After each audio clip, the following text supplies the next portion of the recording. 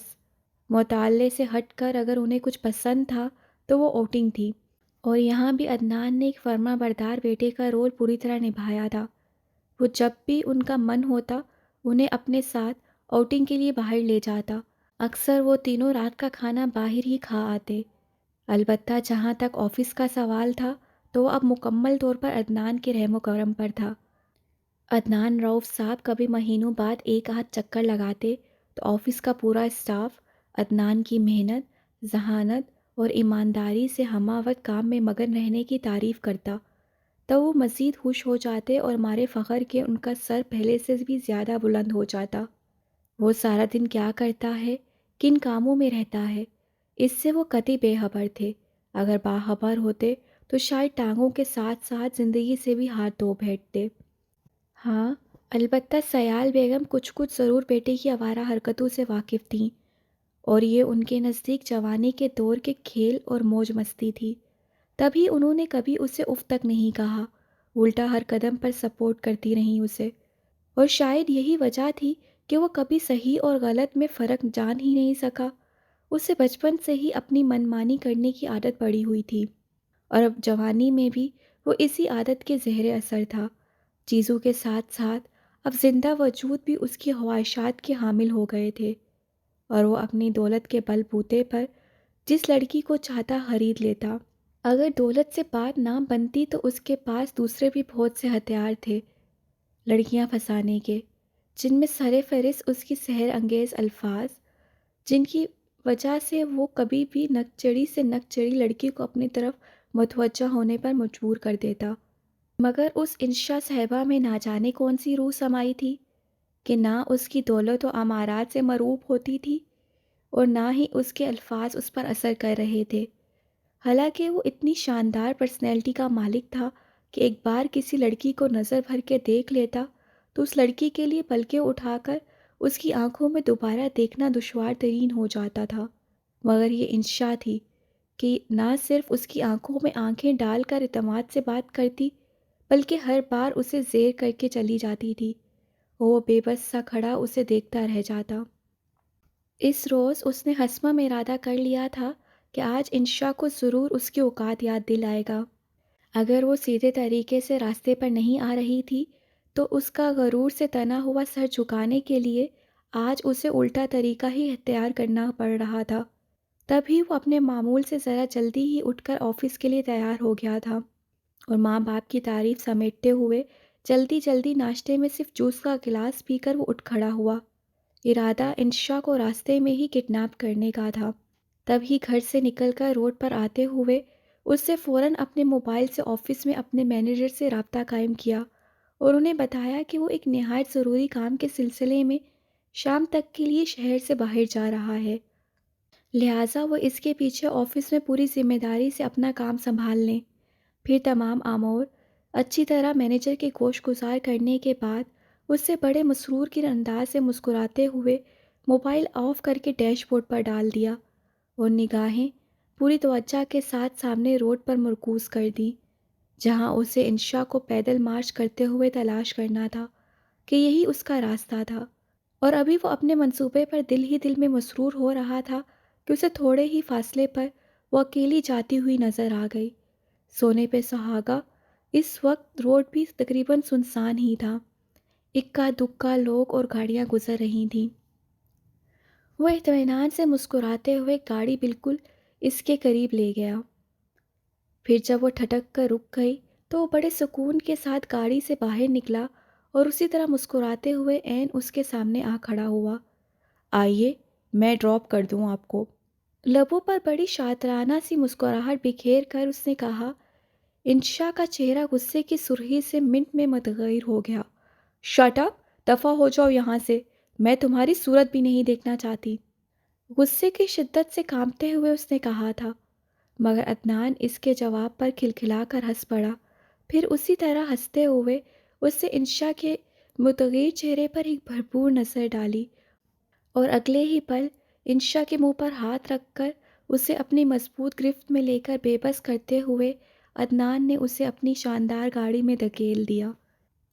بارش کا سلسلہ تقریباً 10-15 منٹ بعد ہی تھم گیا تھا، تاہم بادلوں کی گڑگڑاہٹ اور بجلی کی چمک ہنوز جاری تھی۔ تب اشر گاڑی سے نکل کر پھر باہر آ گیا، ساتھ ہی شیزا کا ہاتھ پکڑ کر اسے زبردستی گاڑی سے باہر نکالا تو وہ بری طرح ڈرتے ہوئے اس کے ساتھ لپٹ گئی۔ یہ کیا بدتمیزی ہے شیزا؟ وہ اس کی بے باک حرکت پر بری طرح چسپس ہوا تھا، مگر شیزا اس کے لہجے کی کڑواہٹ کو سنی انسنی کرتے ہوئے ہاتھ سے ڈھیٹ انداز میں بولی، میں نے آپ کو بتایا تو ہے کہ مجھے بجلی سے ڈر لگتا ہے، پھر کیوں زبردستی کر رہے ہیں آپ میرے ساتھ؟ اوکے چلو گاڑی میں چڑھ کر بیٹھو۔ اس کی عجیب سی منطق اور فضول وہم پر سخت جھنجھلاتے ہوئے اس نے جان چھڑانے والے انداز میں کہا، مگر شیزا نے اس بار پھر سخت ڈھٹائی کا مظاہرہ کیا اور معصوم سا منہ بنا کر بولی، لیکن اشر بھائی اگر گاڑی پر بجلی گر گئی تو؟ اس کے جواز پر اسے بے حد تاؤ آیا تھا، تاہم وہ بے ہاستگی سے ہنس پڑا، پھر زبردستی اسے خود سے الگ کرتے ہوئے قدرے مزاحیہ انداز میں بولا، کتنی گناہ گار ہو تم کہ کہیں بھی اکیلی بیٹھو گی تو بجلی گر جائے گی۔ شیزا نے اس کے شوخ لہجے پر صرف پل دو پل کے لیے پلکیں اٹھا کر ناراضگی سے اسے دیکھا، پھر چپ چاپ اس کے ساتھ چلنے کے لیے تیار ہو گئی۔ اشر نے مسکرا کر اس کے پھولے پھولے سے چہرے کی طرف دیکھتے ہوئے سر جھٹک دیا اور پوری توجہ سے نگاہیں سامنے کی طرف راستے پر جما دیں، جہاں بارش کے باعث کچھ ہی لمحوں میں خاصا پانی جمع ہو گیا تھا، اور چونکہ راستہ زیادہ پختہ نہ تھا تبھی اسے بہت سنبھل کر قدم رکھنا پڑ رہا تھا، تاہم پھر بھی وہ بار بار پیچھے مڑ کر شیزا کو سنبھل کر چلنے کی نصیحت کر رہا تھا کہ اچانک وہ تھوڑی سی دور اس کے ساتھ چل کر زمین پر بیٹھ گئی اور پھر دونوں ہاتھوں سے اپنا سر کو تھامتے ہوئے پریشان لہجے میں بولی، اشر بھائی مجھے چکر آ رہے ہیں، میرے سر کو کچھ ہو رہا ہے۔ اس نے انداز ایسا بنا لیا تھا کہ اشر لپک کر اس کے قریب آیا اور پریشانی سے اس کے چہرے کی طرف دیکھتے ہوئے بولا، پلیز خود کو سنبھالو شیزا، ہم جلد ہی قریبی آبادی تک پہنچ جائیں گے۔ مگر شیزا کے سر پر تو اس وقت عشق کا بھوت سوار تھا، تبھی اسے اس وقت سوائے اپنے دل کی خوشی کے اور کچھ بھی نظر نہیں آ رہا تھا، یہاں تک کہ اشر کی بے انتہا پریشانی اور الجھن بھی نہیں۔ جب ہی اس کا متفکرانہ لہجہ یکسر نظر انداز کر کے اس نے شاندار ایکٹنگ کی اور دیکھتے ہی دیکھتے پلکیں موند کر بے ہوش ہو گئی۔ اشر کو تو حقیقی معنوں میں دن میں تارے نظر آ گئے۔ اجنبی جگہ، خراب موسم اور ایک نوجوان دوشیزہ کا ساتھ، اوپر سے اس کی یہ ڈرامہ بازی۔ ہاتھوں کے طوطے کیسے اڑتے ہیں، اس وقت وہ بخوبی اس محاورے کے معنی سمجھ گیا تھا، مگر شیزا اس کی پرابلم نہیں سمجھ رہی تھی۔ تبھی تو اس کے لاکھ ہلانے جلانے اور جھنجھوڑنے پر بھی ٹس سے مس تک نہ ہوئی، تو مجبوراً اسے شیزا کو اپنی باہوں میں اٹھا کر چلنا پڑا۔ اور یہی تو وہ چاہتی تھی، یعنی زیادہ سے زیادہ اشر احمد کی قربت۔ وہ ان لڑکیوں میں سے تھی جو جذبات میں اندھی ہو کر انتہائی قدم اٹھانے سے بھی گریز نہیں کرتی۔ پھر جب اشر اسے اپنے بازو میں اٹھائے اٹھائے قریبی گاؤں تک پہنچا تو وہ تھکن سے بے حال ہو چکا تھا۔ اسے ایک نوجوان لڑکی کو باہوں میں اٹھا کر آتے ہوئے دیکھتے ہی گاؤں کے کافی لوگ ان کے قریب پہنچ گئے۔ تب اسے شیزا کو قریبی چارپائی پر لٹاتے ہوئے ان سے اپنی پرابلم ڈسکس کی۔ ایک بزرگ نے آگے بڑھ کر اس کے شانے تھپ تھپاتے ہوئے اسے تسلی دی، پھر ایک نوجوان کو گاؤں کے واحد ڈاکٹر کی طرف دوڑایا اور ایک دوسرے نوجوان کو اشر کے لیے چائے پانی لانے کا حکم دیا۔ اشر کو ویسے بھی اس وقت چائے کی شدید طلب محسوس ہو رہی تھی، لہٰذا اس نے مروتاً بھی منع نہیں کیا اور منہ ہاتھ دھونے کے بعد وہیں قریبی چارپائی پر ٹک گیا۔ تھوڑی ہی دیر میں گاؤں کے ڈاکٹر صاحب تشریف لے آئے اور انہوں نے تفصیلی اور توجہ سے شیزا کا چیک اپ کیا، پھر اشر کی جانب رخ پھیرتے ہوئے بولے، پلیز ڈونٹ وری، یہ غالباً کمزوری کے باعث بے ہوش ہو گئی ہیں، ورنہ پریشانی والی کوئی بات نہیں، الحمدللہ ٹھیک ٹھاک ہیں۔ میں میڈیسن لکھ کر دیتا ہوں، یہ ابھی تھوڑی دیر میں ہوش میں آ جائیں گی۔ Thank you doctor, thank you so much. اشر کی چونکہ بہت بڑی مشکل حل ہو گئی تھی، لہٰذا ایسے تشکر کے اظہار میں قباحت محسوس نہیں کی۔ پھر تھوڑی ہی دیر میں گاؤں کا ایک نوجوان قریب ہی سے ایک موٹر مکینک کا انتظام کر لایا اور یوں گاؤں والوں کی مدد سے اگلے 1 گھنٹے میں وہ پھر سے اپنے سفر پر گامزن ہو گئے تھے۔ مگر اس وقتی مصیبت سے چھٹکارا پا کر مطمئن ہونے والا اشر یہ ہرگز نہیں جانتا تھا کہ کل کو یہی منحوس لمحے اس کے جیون کی خوشیوں کو نگل جائیں گے۔ اس وقت تو شاید اسے اپنے گلے میں ہمیشہ پڑی رہنے والی اس قیمتی چین کا کوئی خیال نہیں تھا جو تمکین نے اس کی سالگرہ پر بہت محبت کے ساتھ اسے گفٹ کی تھی، اور ساتھ میں کارڈ پر یہ بھی لکھا تھا کہ اشر، تمہاری سالگرہ پر میری پاکیزہ اور بے پناہ محبت کا یہ چھوٹا سا گفٹ زندگی بھر میری چاہتوں کا، میری موجودگی کا احساس سلاتا رہے گا۔ پلیز اسے خود سے کبھی جدا مت کرنا، کیونکہ جس دن تم نے ایسا کیا اس دن میں سمجھوں گی کہ تمہارا دل میری محبت سے بھر گیا ہے۔ اور اس کے ان سادہ سے پرخلوص الفاظ کو پڑھ کے وہ کتنی ہی دیر ہنسا تھا، ساتھ میں خلوص دل سے تمکین کا ہاتھ اپنے ہاتھ میں لے کر اس نے یہ پرومس کیا تھا کہ اب زندگی بھر وہ کبھی تمکین کی گفٹ کی ہوئی چین کو اپنی گردن سے جدا نہیں کرے گا، بلکہ ایسا صرف اس دن ہی ہوگا جس دن تمکین اسے خود اس قید سے آزاد کرے گی۔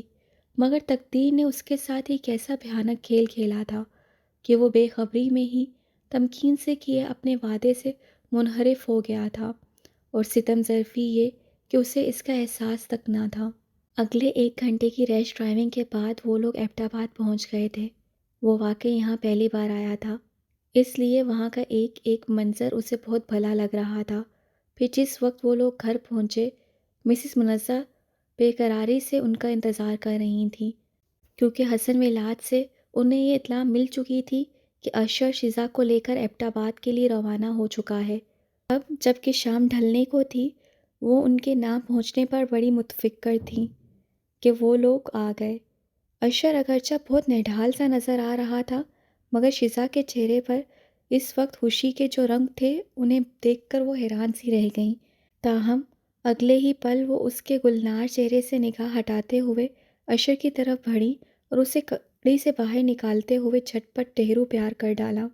شکر ہے خدا کا کہ تمہیں یہ پھپھو اور اس کا چھوٹا سا غریب خانہ یاد تو آیا، وگرنہ میں تو سوچتی تھی کہ شاید اپنے بھتیجے کی پیاری سی شکل دیکھے بغیر ہی ملک عدم سدھر جاؤں گی۔ اسے دیکھتے ہی انہوں نے فوراً شکوہ جھڑ دیا تو اشر ان کی پرخلوص محبت کو دیکھتے ہوئے ذرا سا مسکرا کر شرمندگی سے سر جھکا گیا۔ نہیں پھپھو، آپ یقین کریں کہ ایسی کوئی بات نہیں تھی، بس وقت ہی نہیں مل سکا ورنہ میں تو خود آپ سے ملنے کے لیے بہت بے چین تھا۔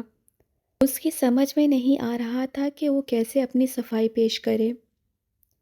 اب وہ انہیں کیسے بتاتا کہ حسن ولاج میں ایک پیاری سی لڑکی کا وجود اسے اپنے شہر میں باندھ کر کسی اور طرف دیکھنے ہی نہیں دیتا۔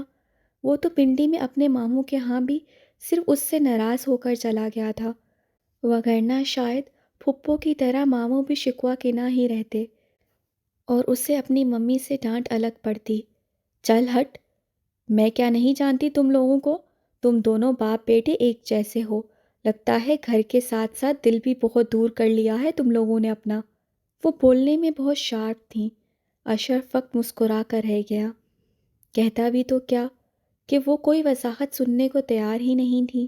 تبھی شزا نے اس کی مدد کی اور اپنی ماما کی طرف مسکراتی نگاہوں سے دیکھ کر بولی، اب بس کیجیے نا ماما، اشرف کو پہلے اندر تو آ لینے دیں۔ ایک تو یہ پہلے ہی تھکن سے بے حال ہے، اوپر سے آپ شکووں کی پٹاری کھول کر بیٹھ گئی ہیں۔ ارے میں تو بھول ہی گئی، اتنے برسوں بعد تمہیں دیکھا ہے نا تو اسی سے ہاتھ پیر پھول گئے ہیں میرے۔ بہرحال تم چلو جلدی سے اندر آؤ، ایک تو میں پہلے ہی تمہارے لیٹ ہو جانے کی وجہ سے پریشان تھی، اب اچانک تمہیں اپنے سامنے دیکھا تو رہے سہے ہوش بھی گوا بیٹھی میں۔ وہ ہر بات تفصیل سے کرنے کی عادی تھیں۔ اشر انہیں سفر میں اپنے لیٹ ہو جانے کی وجوہات بتاتے ہوئے گھر کے اندر چلا آیا۔ محل جیسا شاندار ان کا گھر اسے بے حد اچھا لگا۔ وہ کل 3 دن وہاں رہا اور ان 3 دنوں کو اس نے دل بھر کر انجوائے کیا۔ پھپھو اور انکل کی محبت تو الگ، شزا نے بھی اسے ایک لمحے کے لیے بور نہیں ہونے دیا اور 3 دنوں میں ایبٹ آباد کا چپا چپا گھما ڈالا تھا اسے۔ اس روز بھی شام کے بعد جب وہ پھپھو اور شزا کے ساتھ بیٹھا کافی پی رہا تھا تو انہوں نے ایک نیا انکشاف کر ڈالا اس پر، جسے سن کر وہ تو حیرت سے گنگ ہی رہ گیا۔ جبکہ وہ کہہ رہی تھیں، حسن ولاج محبت کرنے والوں کی پناہ گاہ نہیں ہے اشر بیٹے، شاید اسی لیے مجھے حسن ولاج سے ایک طویل عرصے کے لیے دربدر ہونا پڑا، مگر میرے اس قصور کی سزا میرے بیٹی کو ملی کہ اس سے تمہارے جیسے لائق اور پیارے بیٹے کا ساتھ چھن گیا۔ جن بزرگوں نے خود اصلاح مشورے سے تمہاری اور شزا کی منگنی کا بندھن باندھا تھا، پھر انہوں نے خود ہی اسے توڑ دیا، کیونکہ میں شزا کے پاپا کی ڈیتھ کے بعد اپنی محبت کو پانا چاہتی تھی اور یہ حسن ولاج کے مکینوں کو گوارا نہیں تھا۔ بہرحال میں تو سب کچھ تب کا بھلا چکی ہوں، اب تو بس یہی دعا ہے تم لوگ جہاں بھی جس حال میں رہو ہمیشہ خوش اور آباد رہو۔ وہ تو اپنی رام کہانی سنا کر خاموش ہو چکی تھیں، مگر اشر کو پھر سکون نہیں ملا۔ اس کے اپنوں نے اس سے ہمیشہ اتنی بڑی بات چھپائے رکھی، یہ خلش لندن پرواز کرنے تک مسلسل اس کے دل میں چبھتی رہی۔ شاہ ولاج کے تمام مکینوں کے چہرے اس وقت پریشانی کی لپیٹ میں تھے۔ ڈاکٹر احسان ضروری ہدایات کے بعد وہاں سے جا چکے تھے اور ان کے جانے کے فوراً بعد ہائیکا بیگم آنسو سے لبالب بھری ہوئی آنکھوں کے ساتھ ازمیر کی طرف بڑھیں، پھر اس کا ماتھا چوم کر بے اختیار رو پڑیں۔ وہ آج تک کبھی اپنی اولاد سے پیار نہیں جتا پائی تھیں، کیونکہ قدرت نے انہیں اس کا موقع ہی نہیں دیا تھا۔ جب ان کے بچوں کو ان کے پیار کی، ان کے آغوش کی گرمی کی ضرورت تھی تو وہ ذاتی جھگڑے کے باعث انہیں شاہ ولاج میں چھوڑ کر اپنے مائکے چلی گئی تھیں، اور پھر جب وقت نے انہیں ان کی غلطی کا احساس دلایا اور وہ دوبارہ شاہ ولاج آئیں تو ان کے دونوں ہی بچے ان سے دور جا چکے تھے۔ ازمیر کو پڑھنے کے لیے اس کے سسرال والوں نے انہیں قطعی بے خبر رکھ کر ملک سے باہر بھیج دیا تھا، جبکہ ان کی بیٹی ان کی نگاہوں کے سامنے ہوتے ہوئے بھی کوسوں دور تھی، کیونکہ وہ انہیں ماما نہیں کہتی تھی، نہ ہی اپنی ماں سمجھتی تھی۔ وہ انہیں دوبارہ شاہ ولاج میں دیکھ کر قطعی خوش بھی نہیں ہوئی تھی، بلکہ ان پر سرسری سی نظر ڈال کر وہ بلال شاہ کی وائف عائشہ بیگم کی طرف بڑھ گئی تھی اور ان کا ہاتھ تھامتے ہوئے اس نے کہا تھا، مجھے بہت بھوک لگی ہے، پلیز جلدی سے کھانا لگا دیں۔ تب انہیں جیسے گہرے درد کا احساس ہوا تھا، وہ آج تک ان کی رگوں میں سرایت کر رہا تھا، کیونکہ ان کے بیٹے ازمیر نے بھی 15 سالوں کے بعد وطن واپسی پر انہیں قطعی ماں کا مقام نہیں دیا، اور ایک عورت کے لیے بھلا اس سے بڑھ کر دکھ اور کیا ہوتا ہوگا کہ اولاد کے ہوتے ہوئے بھی خالی دامن ہو۔ پچھلے 10 برسوں سے وہ مسلسل اسی کوشش میں لگی ہوئی تھیں کہ کاش ان کے بچے ان کا قصور معاف کر کے انہیں اپنی ماں تسلیم کر لیں، مگر انہیں اس سلسلے میں کوئی خاطر خواہ کامیابی نصیب نہ ہو سکی تھی۔ ہاں، یہ الگ بات تھی کہ ان کی بیٹی سمیہ شاہ اب ان کے ساتھ پہلے کی طرح اجنبی برتاؤ نہیں رکھتی تھی، اور ازمیر نے بھی اب ان سے کھلم کھلا نفرت کا اظہار ختم کر دیا تھا، مگر وہ اپنے بچوں کی ماں اب بھی نہیں بن پائی تھی۔ تبھی تو اندر ہی اندر ان کے لیے سوچ کر دکھی ہوتی رہتی۔ اس وقت بھی وہ خود پر قابو نہیں پا سکی تھیں اور ازمیر کی پیشانی چومتے ہوئے رو پڑی تو احسن شاہ نے آگے بڑھ کر انہیں حوصلہ دیا، پھر انہیں گرم دودھ لانے کی ہدایت کرتے ہوئے خود ازمیر شاہ کے پہلو میں آ بیٹھے، جس کی سوجی ہوئی سرخ آنکھوں میں درد کی عجیب سی کہانی ہلکورے لے رہی تھی۔ تبھی وہ اس کی روشن پیشانی پر بکھرے ہوئے بال سمیٹ کر نہایت حلیمی سے بولے، کیا بات ہے بیٹے، اس قدر ڈپریس کیوں ہو تم؟ کچھ نہیں پاپا، بس یوں ہی کل کی مس ہو جانے والی ڈیل کے بارے میں سوچ رہا تھا۔ حالانکہ میں نے کتنی بار کوشش کی کہ ہماری ڈیل فائنل ہو جائے، مگر ایسا نہیں ہو سکا۔ آئی ایم ویری سوری پاپا کہ میں چاہ کر بھی کچھ نہیں کر پایا اور میری وجہ سے ہماری کمپنی کو اتنا بڑا نقصان اٹھانا پڑا۔ فوری طور پر اس کی سمجھ میں یہی بہانہ آیا تو اس نے احسن صاحب کی گوش گزار کر دیا اور اس کے اس سفید جھوٹ پر اطمینان کا سانس لیتے ہوئے ماہم شاہ اس کے کمرے سے باہر نکل گئی، جبکہ احسن شاہ مسکراتی نگاہوں سے اپنے قابل بیٹے کو دیکھ کر بولے، بیٹے میں جانتا ہوں تم بزنس میں بے حد انٹرسٹڈ ہو، بہت فکر رہتی ہے تمہیں ہر بات کی، مگر اسے اپنے سر پر سوار کر لینا کہاں کی دانشمندی ہے مائی ڈیئر؟ پلیز بیٹے بزنس کو بزنس ہی سمجھو، اس سے خود پر اتنا طاری مت کرو کہ بیمار پڑ جاؤ۔ اور پھر دیکھو بیٹا، ہماری کمپنی الحمدللہ اتنی بڑی ہے کہ اسے ایسی چھوٹی موٹی ڈیلنگز کینسل ہونے سے کوئی فرق نہیں پڑتا، سو پلیز بی کیئرفل مائی جان۔ اپنی بات کے اہتمام پر وہ اس کے گال تھپ تھپاتے ہوئے محبت سے پر لہجے میں بولے تو اسمیر نے رسمی سا مسکرا کر دھیرے سے اسوات میں سر ہلاتے ہوئے انہیں مطمئن کر دیا۔ تب وہ تھوڑی دیر ادھر ادھر کی باتیں کرنے کے بعد اسے آرام کی تکلین کرتے ہوئے کمرے سے باہر نکل گئے تو اسی وقت ہائیکا بیگم دودھ کا گلاس لے کر کمرے میں چلی آئیں۔ کمرے میں اس وقت اسمیر کے پاس ان کے سوا کوئی بھی نہ تھا، تبھی وہ دودھ کا گلاس ٹیبل پر رکھ کر بیڈ پر اس کے پہلو میں آ بیٹھی اور ممتا سے مجبور محبت بھرے لہجے میں بولی، ازمیر میں جانتی ہوں بیٹے کہ تم نے اپنے پاپا سے جھوٹ بولا ہے، میں اچھی طرح جانتی ہوں کہ تمہیں بزنس کی کوئی پرابلم نہیں، لیکن میں یہ نہیں جانتی کہ تمہیں کس بات نے اس حد تک پریشان کر دیا ہے کہ بات خطرے کی حد تک جا پہنچی۔ پلیز اپنی ماما کو بتاؤ بیٹے کہ اصل بات کیا ہے، کیوں اس حد تک ڈپریس ہو گئے ہو تم؟ بھلے کچھ بھی تھا، وہ ایک ماں تھی اور ایک ماں کے لیے اولاد کا دکھ برداشت کرنا بہت دشوار ہوتا ہے۔ تب ہی ان کی آواز نہ چاہنے کے باوجود بھی بھیگ گئی تھی، تاہم اسمیر نے ان کی طرف کرڑ بدل لی اور لہجے کو قطعی اجنبی بناتے ہوئے بولا، میں بالکل ٹھیک ہوں، آپ کو بیکار میں میری فکر کرنے کی کوئی ضرورت نہیں ہے، اور اب آپ پلیز جائیں یہاں سے، میں کچھ دیر آرام کرنا چاہتا ہوں۔ کوئی اس وقت ہائیکا بیگم کے دل سے پوچھتا کہ ان کے جگر پر بیٹے کے انتہائی روڈ انداز نے کیسے چھریاں چلا دی تھیں، مگر اس وقت تو وہ واقعی اسے مزید پریشان نہیں کرنا چاہتی تھیں۔ تبھی اسے دوا کھلا کر دودھ پینے کی تلقین کرتے ہوئے وہ چپ چاپ اس کے کمرے سے باہر نکل آئیں۔ ایک ایک لمحہ تھا کہ عذاب بن گیا تھا اسمیر کے لیے۔ کبھی کبھی اس کا دل چاہتا کہ وہ پھر سے لندن چلا جائے اور پھر کبھی لوٹ کر ان کے اپنوں کے درمیان نہ آئے کہ جنہوں نے ہمیشہ اسے درد کی سوغات ہی دی تھی۔ اگلے 3-4 روز میں اس کی حالت قدرے سنبھل گئی تھی، مگر بخار نے مکمل طور پر اس کا پیچھا نہیں چھوڑا تھا۔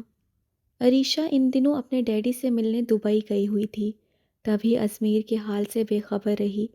پھر اگلے ہفتے جیسے ہی اس نے شاب علاج میں قدم رکھا اور اسے ازمیر کے بخار کے بارے میں پتہ چلا، وہ تو گویا تڑپ کر رہ گئی، مگر ازمیر چونکہ اس وقت گھر پر نہیں تھا، لہٰذا مجبوراً وہ اس کی حالت کے بارے میں سوچ سوچ کر کڑتی رہی۔